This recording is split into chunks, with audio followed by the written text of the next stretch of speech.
ver. No Ocidente e mesmo na Rússia, esses livros são muitas vezes considerados autobiografia. Eu não acho correto, eu não acho certo. Não são autobiografias.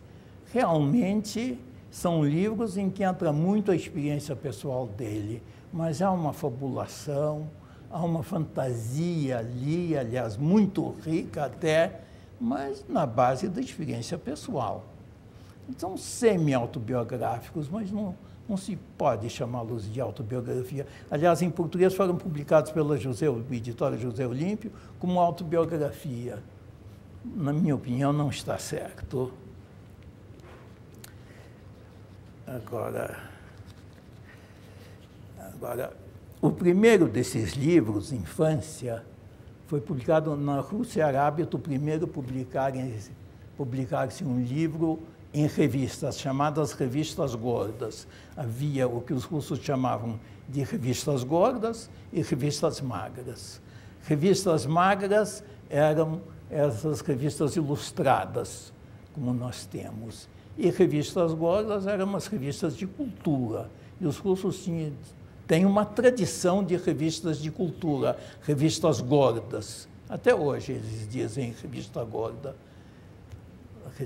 Revistas gordas. E a tradição na Rússia, até hoje, um livro primeiro ser publicado em revista e depois em volume.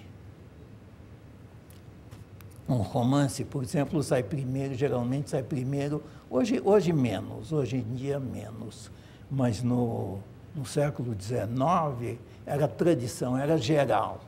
Ninguém publicava assim um romance numa editora sem mais nem menos, não. Primeiro tinha que se publicar numa revista e depois se publicava em volume isolado.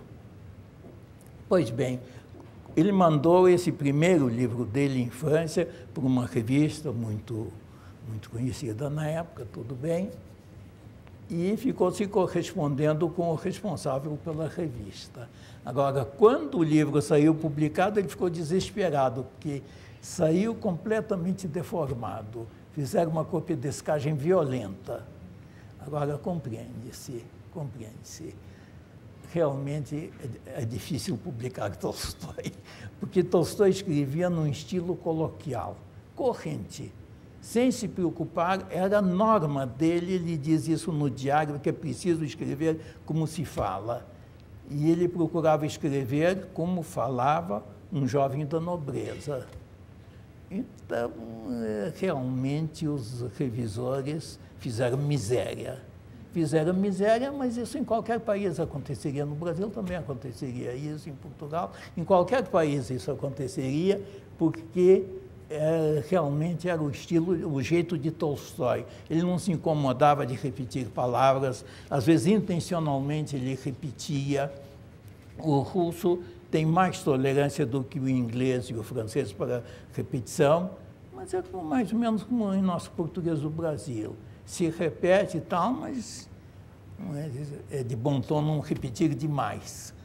E na Rússia era a mesma coisa. E ele repetia, fazia questão. E ficou brigando, ficou se correspondendo com o responsável pela revista e tudo, mas não adiantou. Saiu com aquelas alterações. E depois ele acabou se conformando e não havia o que fazer. Mais tarde ele continuou brigando. E aí ele já conseguiu. E mais tarde, quando ele já era escritor famoso, aí os revisores já tomavam cuidado com o texto dele, mas deviam ter muita dor de cabeça, porque realmente no texto dele apareciam coisas que um revisor não tolera. E, no entanto, é curioso, ninguém diz que Tolstói escrevia mal, como dizem que Dostoiévski escrevia mal.